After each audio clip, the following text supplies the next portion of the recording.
कौन कहता है कि आसमान में सुराख नहीं हो सकता, एक पत्थर तो तबीयत से उछालो यारो। ये अमर पंक्तियां मशहूर कवि दुष्यंत कुमार साहब की हैं, जिसे बंगाल की सियासत में शुभेंदु अधिकारी ने साकार करके दिखा दिया है। ममता बनर्जी को घर बैठा देना आसमान में सुराख करने जैसा साहसी है। उन्होंने साबित किया कि अगर दृढ़ इच्छा शक्ति हो तो दशकों पुरानी सत्ता की नाव भी पलटी जा सकती है। उनके इसी मजबूत इरादों ने बंगाल की राजनीति की पूरी सूरत बदल कर रख दी है। ममता बनर्जी की 15 साल पुरानी सत्ता को उखाड़ फेंकने वाले शुभेंदु अधिकारी बंगाल की सियासत के शिखर पर आज पहुंच चुके हैं। ममता बनर्जी को यकीन नहीं हो रहा होगा कि कभी उनके सिपाही रहे शुभेंदु अधिकारी ने टीएमसी की सियासी लंका में आग लगाने का काम किया है। बंगाल में पहली बार बनी बीजेपी सरकार में शुभेंदु अधिकारी मुख्यमंत्री होंगे, जो कि मूलतः बीजेपी का काडर नहीं है। कोलकाता में कन्वेंशन सेंटर में आयोजित विधायक दल की बैठक में उन्हें आज नेता चुन लिया गया। बैठक के बाद अमित शाह ने उन्हें माला पहनाई और सीएम बनने का ऐलान कर दिया।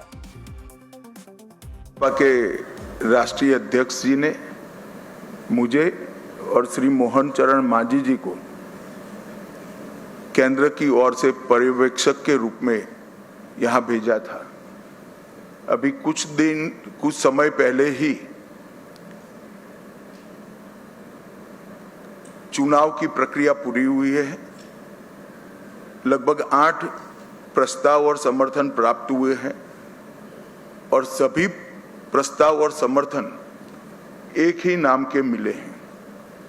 उसके बाद दूसरे नाम के लिए भी सबको समय दिया गया, पर्याप्त समय दिया गया, मगर कोई दूसरा नाम नहीं आया है। इसलिए केंद्रीय पर्यवेक्षक के रूप में मैं श्री शुभेंदु अधिकारी जी को पश्चिम बंगाल विधानमंडल दल के नेता के रूप में निर्वाचित घोषित करता हूं। नरेंद्र मोदी जिंदाबाद, मोदी जी जिंदाबाद, मोदी जी जिंदाबाद, मोदी जी जिंदाबाद, मोदी जी जिंदाबाद, मोदी जी जिंदाबाद, मोदी जी जिंदाबाद, मोदी जी जिंदाबाद। इस वक्त आप मेरे पीछे जो एआई जनरेटेड ये तस्वीर देख रहे हैं, कोलकाता की दोनों बड़े मॉन्यूमेंट्स हैं, हावड़ा ब्रिज और विक्टोरिया, और वहां पे राजा की तरह, मुख्यमंत्री की तरह शुभेंदु अधिकारी मुख्यमंत्री बनकर अब बैठ चुके हैं। शपथ कल होनी है। सीएम बनने की रेस में शुभेंदु अधिकारी का नाम शुरू से ही सबसे आगे चल रहा था।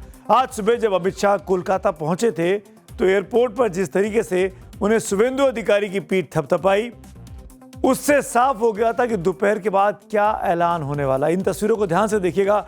यूं तो अमित शाह के स्वागत में गुलदस्ता लेकर बीजेपी के कई दिग्गज नेता एयरपोर्ट पर मौजूद थे, लेकिन अमित शाह ने पीठ सिर्फ शुभेंदु अधिकारी की ही थपथपाई थी।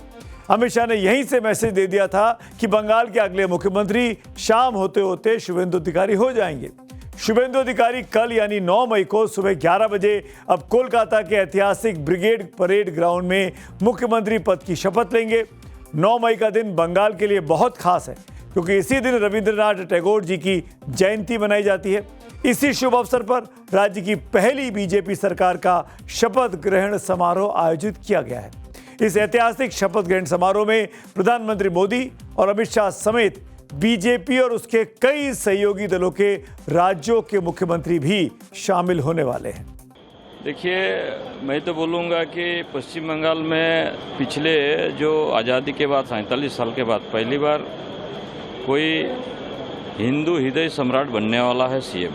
इतना दिन तक शायद धर्मनिरपेक्ष के आड़ में मुस्लिम तुष्टीकरण करते गया है, और बंगाल को पाकिस्तान का जो हाल है ऐसे बना दिया गया था, और उससे मुक्ति मिलेगा बंगाल के जनता को। तो कल जो शपथ होगा हमारा, जो स्वेरिंग इन होगा, वो ऐतिहासिक होगा हर तरीके से। श्यामा प्रसाद मुखर्जी का बंगाल में, श्यामा प्रसाद मुखर्जी जी का पार्टी वो स्वेरिंग इन करेगी, शपथ लेंगे। आदरणीय प्रधानमंत्री जी होंगे, आदरणीय गृह मंत्री जी होंगे, सारे बीजेपी जो प्रदेश है, राज्य है, वहां से सारे मुख्यमंत्री आएंगे। तो बहुत ग्रैंड प्रोग्राम है, और शायद इसी दिन के प्रतीक्षा के लिए करोड़ों भाजपा के कार्यकर्ता हम लोग काम कर रहे थे, और अब जाके लग रहा है कि थोड़ा सा सफल हुए हैं, सुकून मिल रहा है। पश्चिम बंगाल अभिशाप मुक्त हुई और ये पाप मुक्ति हुई। ये पाप थी ये तृणमूल सरकार, मानिकतला भी पाप मुक्त हुई और अभी मानिकतला और पूरा पश्चिम बंगाल ये जो तोलाबाज सिंडिकेट राज और गुंडागर्दी ये सब खत्म हो गया। ये हम सब मिलकर खत्म करेंगे इसको। और एक और खबर आ रही है, शुभेंदु अधिकारी राज्यपाल से मिलने पहुंच गए हैं, सरकार बनाने का क्लेम करने वाले हैं। दरअसल अमित शाह ने दिल्ली में जो बंगाल की जीत का ब्लूप्रिंट तैयार किया था उसे शुभेंदु अधिकारी ने बंगाल की धरती पर साकार करके दिखाया है। बंगाल में बीजेपी ने 5-6 सालों में संगठन की कमान अलग अलग नेताओं को सौंपी। दिलीप घोष के बाद सुकांता मजूमदार और फिर शमिक भट्टाचार्य को बंगाल का अध्यक्ष बनाया गया। 2021 में कैलाश विजयवर्गीय चुनाव के प्रभारी थे तो इस बार पार्टी ने सुनील बंसल को एक कमान सौंप दी। लेकिन एक व्यक्ति ऐसा था जो लगातार बना रहा। शुभेंदु अधिकारी पर दिल्ली का विश्वास लगातार बना रहा। 2021 में बीजेपी ने उन्हें विधानसभा में नेता प्रतिपक्ष बनाया था और फिर बना ही रखा, उनको कभी नहीं बदला गया।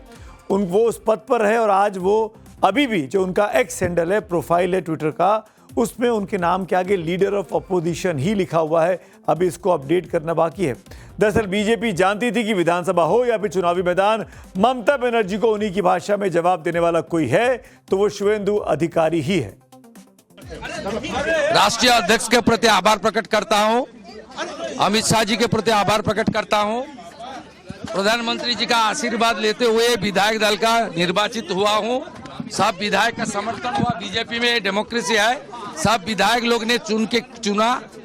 संगठन को लेकर, जनता को लेकर जो कमिटमेंट भारतीय जनता पार्टी ने किया है चुनाव के दौरान वो पूरा करने का काम करता है।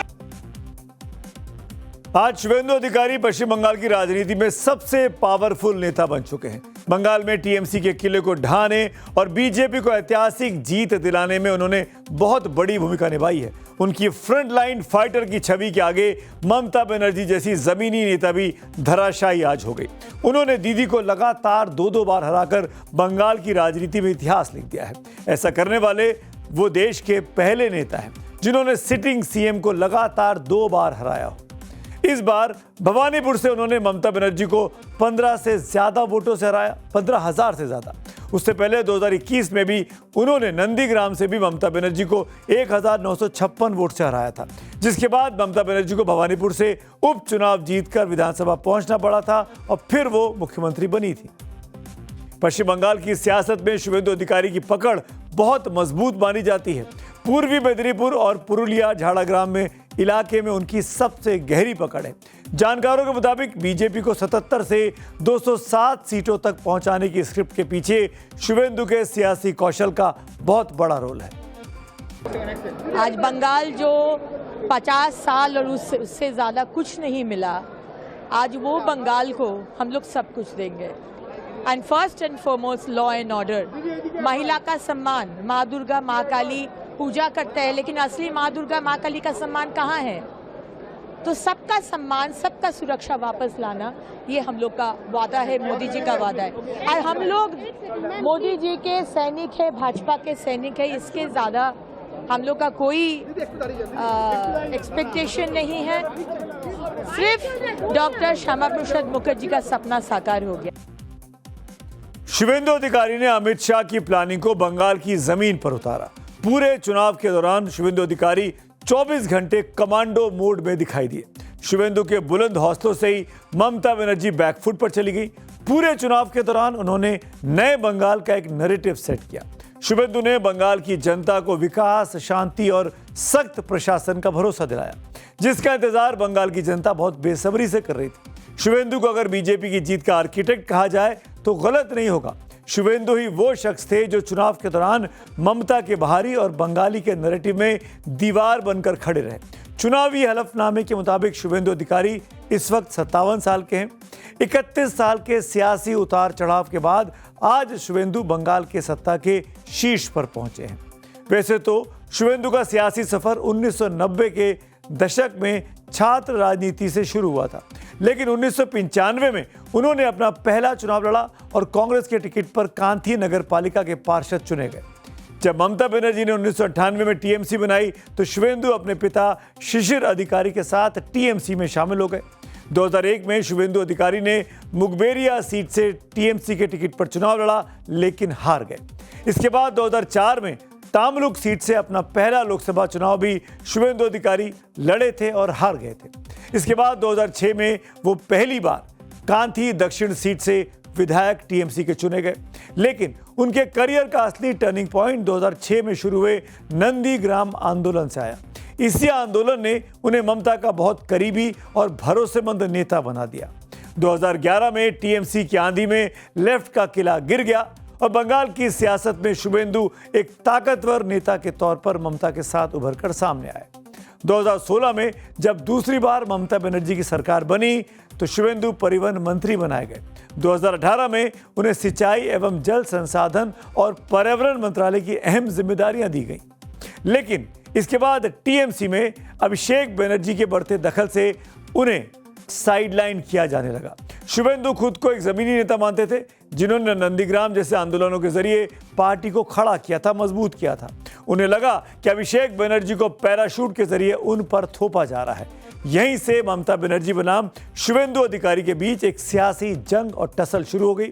19 दिसंबर 2020 को शुवेंदु ने बीजेपी का दामन थामा। इसके बाद बंगाल में लड़ाई ममता वर्सेस लेफ्ट से हटकर ममता वर्सेस शुवेंदु शुरू हो गई और ममता के खिलाफ इस लड़ाई में बीजेपी की तरफ से नायक बने शुवेंदु अधिकारी। उन्होंने बीजेपी को बंगाल में खड़ा करने के लिए पूरी ताकत झोंक दी। बंगाल में टीएमसी के किले को गिराना आसान काम नहीं था, लेकिन शुवेंदु अधिकारी ने 2021 में ही बीजेपी को 3 सीटों से 77 तक पहुंचाकर यह संकेत दे दिया था कि अब बंगाल में दीदी की नहीं दादा की चलेगी। पिछले 5 सालों में उन्होंने सीधे ममता बनर्जी पर अटैक किए हैं। भ्रष्टाचार, घोटाले, घुसपैठ, कटमनी, हिंदुत्व, राष्ट्रवाद और तुष्टीकरण जैसे मुद्दों पर ममता को सीधी सीधी चुनौती दी। टीएमसी पर हमला करने के लिए शुवेंदु ने केवल भाषणों का सहारा नहीं लिया, बल्कि पूर्व टीएमसी नेता होने के नाते टीएमसी के बूथ मैनेजमेंट को काउंटर करने का प्लान तैयार किया। उनकी इसी सियासी सूझबूझ और अमित शाह के नेतृत्व ने आखिरकार ममता बनर्जी की 15 साल पुरानी सत्ता को बंगाल से आज बाहर का रास्ता दिखा दिया और अब शुवेंदु बंगाल के नए अधिकारी यानी मुख्यमंत्री बनने वाले हैं।